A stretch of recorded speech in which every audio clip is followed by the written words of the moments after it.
A paz do nosso Senhor Jesus Cristo. Eu sou Veridiana Costa, estamos aqui hoje para mais um dia de leitura. Senhor Deus e Pai, glorificado e exaltado és o teu santo nome. Muito obrigada, Pai, por mais um dia de vida. Agradeço por sua bênção e por sua proteção. Muito obrigada, Senhor, pelos teus livramentos, Pai. Por favor, nos abençoe nesta leitura. Que cada palavra sua, Senhor, seja ensinamento em nossas mentes e em nossos corações. Nos inspire e nos direcione sempre a Ti, em nome de Jesus. Você que está chegando agora, se inscreva no canal, ative o sininho aí para receber as notificações. É bom interagir com o canal para que ele cresça e assim alcance mais pessoas para ouvir a palavra do Senhor. Lembrando que aqui eu não prego placa de igreja, não prego religião, até mesmo porque religião vem do homem, né? Aqui é pura e simples a palavra do Senhor. Hoje a gente vai começar a Epístola de Paulo, apóstolo aos Gálatas. É um livro pequeno, são só 6 capítulos, então vamos dividir em 2 vídeos para não ficar muito longo. Esse livro, ele se defende, né? Porque ele é muito acusado pela pregação dele, pela forma dele agir, embora Paulo sempre testificando do Senhor, né? Ele sempre demonstrando que o conhecimento dele sempre vem do Senhor, ele acredita em Jesus Cristo, ele testifica sobre Jesus Cristo, ele lembra que esse Paulo é o Saulo aquele romano que perseguia o povo, os seguidores de Cristo, né? E ele foi, quando Cristo se apresentou a ele, através de um clarão, né, que o cegou, ali ele realmente pôde ver, né, ele pôde sentir quem realmente é Jesus Cristo, e a partir dali ele realmente se converteu ao Senhor, e ali começou a proclamar a palavra do Senhor, e desde então ele se tornou Paulo, o apóstolo, e ele vem pregando o nome do Senhor por onde ele passa. Mas tem alguns judeus que infelizmente não aceitam a pregação dele porque não concordam com a ressurreição, né? Tanto que quando ele foi para Jerusalém, ele teve que ir para Jerusalém, ele foi e lá a metade dos judeus acreditavam na ressurreição de Cristo e a outra metade não. Então ele foi preso por testificar a ressurreição de Cristo e os judeus queriam matá-lo, né? Tanto que ele apelou para Augusto César, né? Ele foi para Roma, inclusive, mas, obviamente, os reis, os quais ele se apresentou, o último foi César, todos eles viram que não havia nele algo digno de morte, então deixou que ele vivesse em Roma por 2 anos como punição, vamos dizer assim, porque ele não poderia sair livre de qualquer jeito para que não houvesse alarde, né? Não houvesse alvoroço entre o povo. E ali foi bom porque ele pôde pregar um pouco mais sobre a palavra do Senhor. Tinha alguns ali em Roma que já seguiam ao Senhor, então o número de pessoas aumentou absurdamente, o número de pessoas que seguiam ao Senhor. Mas aqui para Gálatas, né, ele está explicando também novamente sobre isso e falando também sobre a lei de Moisés, porque muitos dos doutores das letras, né, que como eles dizem, eles têm os rituais, né, de como se portar e tal. Na frente tem aqueles rituais seguindo as leis de Moisés, mas o principal que Deus nos diz é o que está no coração, né? Nem os sacrifícios, né? Não é nem os sacrifícios, nem seguir as leis, até mesmo porque não são as leis, não são as obras que nos salvam, e sim a graça do Senhor. Nós só somos salvos pela graça do Senhor. E em Gálatas, Paulo deixa claro sobre isso, né? Paulo está se explicando sobre isso. Então vamos ver a partir do 1º capítulo, ele começa com a introdução. Paulo, apóstolo, não da parte dos homens, nem por homem algum, mas por Jesus Cristo e por Deus Pai, que o ressuscitou dentre os mortos. Em todos os irmãos que estão comigo, as igrejas da Galácia, graça e paz da parte de Deus Pai e de nosso Senhor Jesus Cristo, o qual se deu a si mesmo por nossos pecados, para nos livrar do presente século mau, segundo a vontade de Deus nosso Pai, ao qual seja dada glória para todos sempre. Amém. Maravilho-me de que tão depressa passasseis daquele que vos chamou a graça de Cristo para outro evangelho, o qual não é outro, mas há alguns que vos inquietam e querem transtornar o evangelho de Cristo. Mas, ainda que nós mesmos ou um anjo do céu vos anuncie outro evangelho, além do que já vos tenho anunciado, seja anátema. Assim como já vos dissemos, agora de novo também vos digo: se alguém vos anunciar outro evangelho, além do que já recebestes, seja anátema. Busco agora o favor dos homens ou de Deus? Ou procuro agradar os homens? Se estivesse ainda agradando aos homens, não seria servo de Cristo. Mas faço-vos saber, irmãos, que o evangelho que por mim foi anunciado não é segundo os homens, porque não o recebi, nem aprendi de homem algum, mas pela revelação de Jesus Cristo, porque já ouvistes qual foi antigamente a minha conduta no judaísmo, como sobremaneira perseguia a igreja de Deus e a assolava. E na minha nação excedia em judaísmo a muitos da minha idade, sendo extremamente zeloso das tradições de meus pais.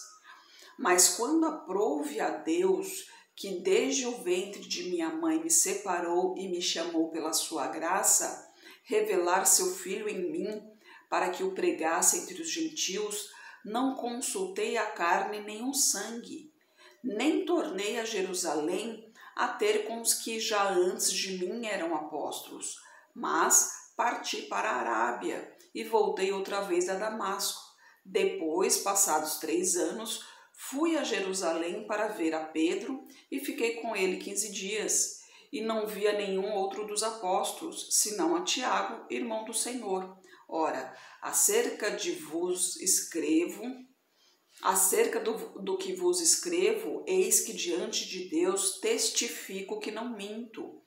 Depois fui para as partes da Síria e da Cilícia, e não era conhecido de vista das igrejas da Judéia que estavam em Cristo, mas somente tinha ouvido dizer: aquele que já nos perseguiu anuncia agora a fé que antes destruía, e glorificavam a Deus a respeito de mim.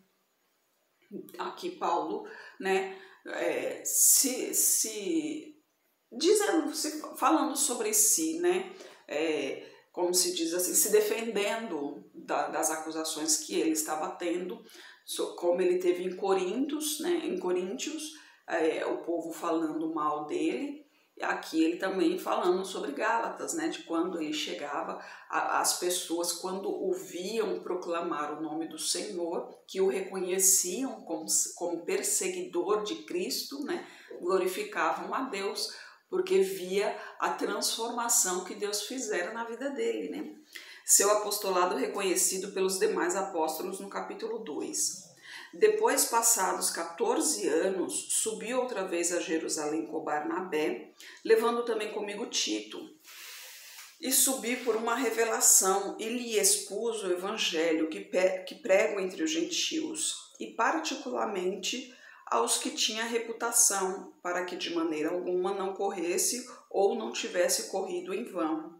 Mas nem ainda Tito, que estava comigo, sendo grego, foi constrangido a circuncidar-se, e isto por causa dos falsos irmãos que se intrometeram e secretamente entraram a espiar a nossa liberdade que temos em Cristo Jesus para nos porem em servidão, aos quais nem ainda por uma hora cedemos com sujeição, para que a verdade do Evangelho permanecesse entre vós.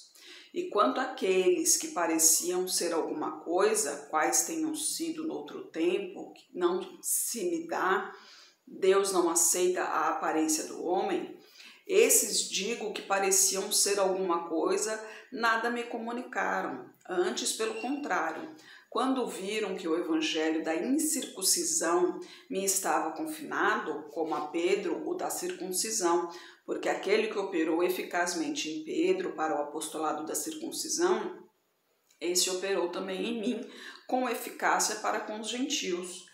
E conhecendo Tiago, Cefas e João, que eram considerados como as colunas, a graça que me havia sido dada, deram-nos a destras em comunhão comigo e com Barnabé, para que nós fôssemos aos gentios e eles à circuncisão, recomendando-nos somente que nos lembrássemos dos pobres, o que também procurei fazer com diligência. A circuncisão na época, lembra lá no Velho Testamento, o povo se circuncidava porque aquilo ali era a aliança feita com Deus, Aquilo era feita no 8º dia de nascido, Imagina o bebezinho, 8º dia de nascido era feita a circuncisão, era uma aliança com Deus aquilo ali. Mas aqui, do jeito que foi, que Saulo, agora Paulo, como ele era dos gentios e foi convertido por Deus, foi abençoado como apóstolo, Deus também o abençoou abençoou os gentios. E uma coisa da circuncisão seria muito estranho. Os gentios acabaram de se converter ao Senhor, estão conhecendo a palavra do Senhor, estão aprendendo as leis e de repente vem essa história da circuncisão, É algo muito forte para impor a eles. Então Deus liberou aos gentios que não precisavam circuncisar. Deixou muito bem claro aqui a recomendação somente que nos lembrássemos dos pobres e que também procurei fazer com diligência. Então não precisava fazer a circuncisão. Então esse também foi um dos motivos que muitos perseguiam a Paulo, porque ele não pregava a circuncisão. Mas a circuncisão eram coisas do Antigo Testamento, E aqui ele foi liberado, isso foi liberado pelo próprio Deus. Deus o guiou nesse sentido, E a gente continua aqui o comportamento repreensível de Pedro no versículo 11. E chegando Pedro a Antioquia, lhe resisti na cara, porque era repreensível, porque antes que alguns tivessem chegado da parte de Tiago, comia com os gentios, mas depois que chegaram, se foi retirando e se apartou deles, temendo os que eram da circuncisão. E os outros judeus também dissimulavam com ele, de maneira que até Barnabé se deixou levar pela sua dissimulação. Mas quando vi que não andavam bem e direitamente conforme a verdade do Evangelho, disse a Pedro na presença de todos: se tu, sendo judeu, vives como os gentios e não como judeu, por que obriga os gentios a viverem como os judeus? Nós somos judeus por natureza e não pecadores dentre os gentios, sabendo que o homem não é justificado pelas obras da lei, mas pela fé em Jesus Cristo. Temos também crido em Jesus Cristo para sermos justificados pela fé em Cristo e não pelas obras da lei, porquanto pelas obras da lei nenhuma carne será justificada. Pois se nós que procuramos ser justificados em Cristo, nós mesmos também somos achados pecadores, é porventura Cristo ministro do pecado? De maneira nenhuma, porque se torna a edificar aquilo que destruí, constituo-me a mim mesmo transgressor, porque eu pela lei estou morto para a lei, para viver para Deus, já estou crucificado com Cristo e vivo, não mais eu, mas Cristo vive em mim. E a vida que agora vivo na carne, vivo-a na fé do Filho de Deus, o qual me amou e se entregou a si mesmo por mim. Não anulo a graça de Deus, porque se a justiça provém da lei, segue-se que Cristo morreu debalde. Então aqui Paulo está deixando bem claro que não é a obra, Não é a lei que salva, né? É a graça de Deus que salva. Então não adianta eu querer frequentar a igreja, por exemplo, achando que eu serei salva simplesmente por frequentar a igreja. Né? Qualquer um pode frequentar a igreja. As igrejas, todas elas, independente da religião, todas elas são abertas a qualquer pessoa que queira ouvir a palavra do Senhor. Pode entrar, pode frequentar, né? Obviamente mantendo-se o respeito ali dentro, né? A casa do Senhor tem que se manter o respeito. Pode entrar normalmente, sem problema algum, pode ouvir a palavra do Senhor. Mas não é porque frequenta a casa do Senhor que realmente é um servo do Senhor. É muito fácil dizer eu sou um servo do Senhor, mas ser realmente é outra história. Então é o que Paulo está dizendo aqui, que Pedro, ele frequentava ali os gentios, convivia com os gentios, mas quando os judeus apareciam, ele se afastava dos gentios e viviam com os judeus, né? Então Paulo lhe chamou a atenção, peraí, você vive com os judeus e agora você se afasta, você quer que os judeus, se nem você que é judeu vive exatamente como os judeus, você quer que os gentios vivam como os judeus, não tem lógica, né? A sua coisa, você não vive igual ao que você fala. Então, nós temos que ser, nós filhos de Deus, temos que ser exatamente a mesma pessoa em todos os lugares, dentro da igreja, dentro de casa, no trabalho, na rua, nós temos que ser as mesmas pessoas, né? Não, na igreja eu sou uma pessoa, dentro de casa eu sou outra. Não é assim que funciona, não. Eu sou uma serva do Senhor, então a mesma que eu sou aqui, eu sou lá. Por quê? Porque Deus, Ele está em todo canto, né? Não tem como eu esconder nada dele. E o que me interessa é o quê? É o que Deus vê em mim, né? Os outros, porque a palavra de Deus diz que nós somos vistos como loucos pelo mundo. Mas por que somos loucos para o mundo? Aqui fala que somos loucos para o mundo, não é questão de mente, não é louco psicótico, né? É louco em questão de, olha como a inversão de valores que nós vivemos hoje. Então nós somos vistos como loucos, por quê? Porque nós andamos retamente nas coisas, né? Nós fazemos tudo exatamente como deve ser feito, honestamente, seguindo o que é reto e principalmente seguindo o que Deus manda. Né? Então é por isso que somos vistos como loucos, porque a gente segue sim a palavra do Senhor, né? E se você for ler a Bíblia, ele não nos pede nada que seja estranho, não pede nada que se for olhar para o mundo, que realmente seja digno de ser chamado de louco. Não tem nada de loucura na Bíblia, mas para o mundo é louco, por quê? Pela inversão de valores. Por quê? Porque o mundo pertence ao maligno, e o maligno não quer que você segue a Jesus Cristo, por isso que vê os seguidores de Cristo como louco, né? Agora vamos, para não prolongar muito o vídeo, vamos continuar no capítulo 3 aqui. Eu não lembro nem se eu já li o capítulo todo, li. A justificação é pela fé, no capítulo 3. Ó insensatos Gálatas, quem vos enfeitiçou para não obedecerdes à verdade, a vós perante os olhos de quem Jesus Cristo foi apresentado como crucificado? Só quisera saber isto de vós: recebestes o Espírito pelas obras da lei ou pela pregação da fé?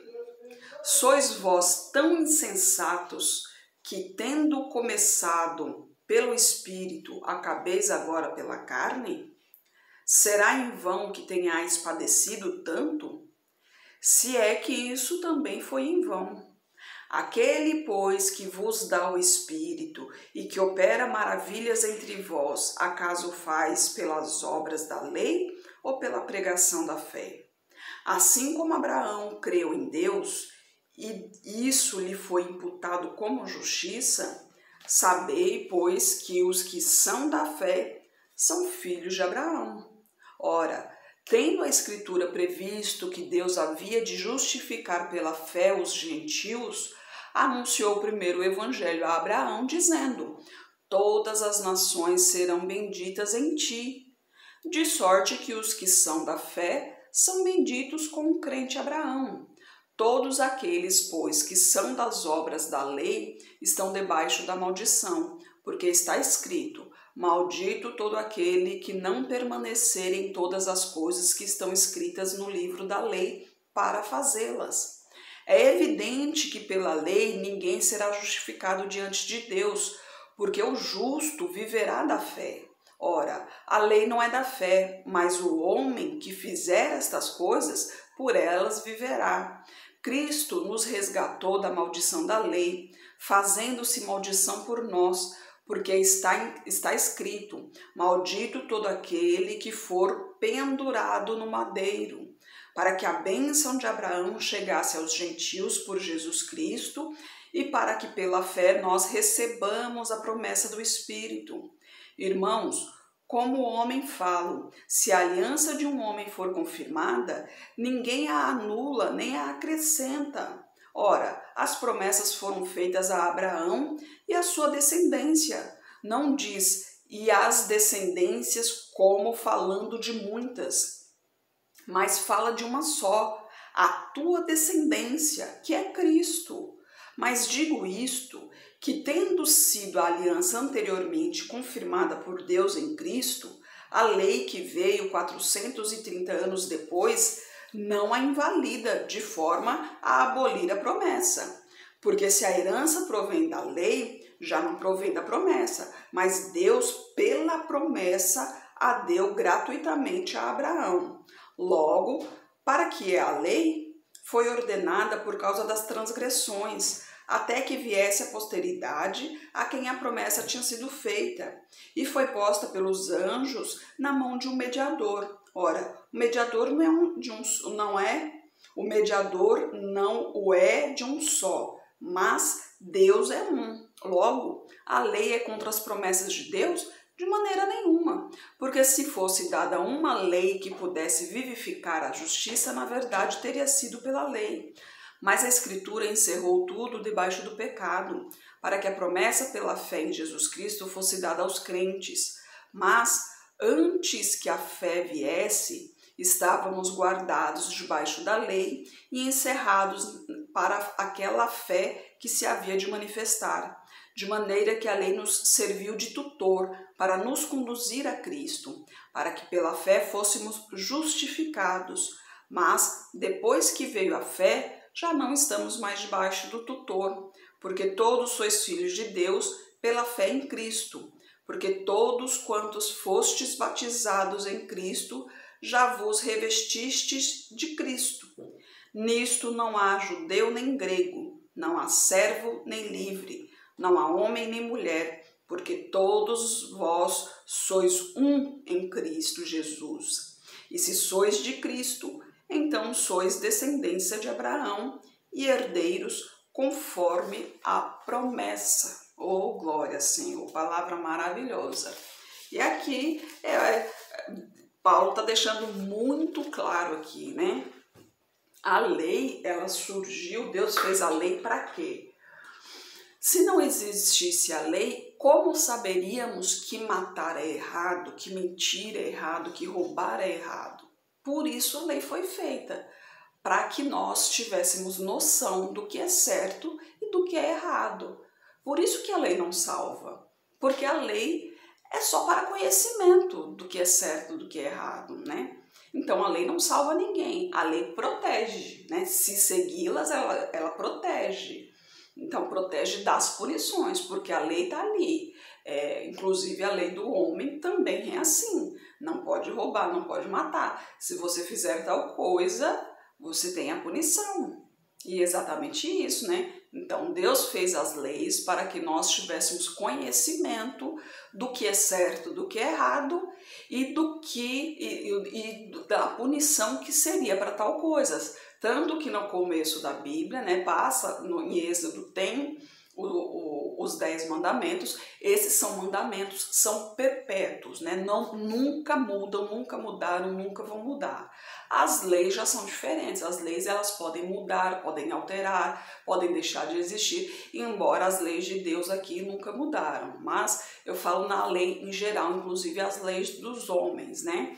De repente, se Deus resolve fazer uma nova palavra, ele pode alterar alguma lei, mas mandamento não altera de jeito nenhum, porque mandamento é perpétuo, né? É só para entender, é só para fazer um parênteses aqui, né, só uma colocação.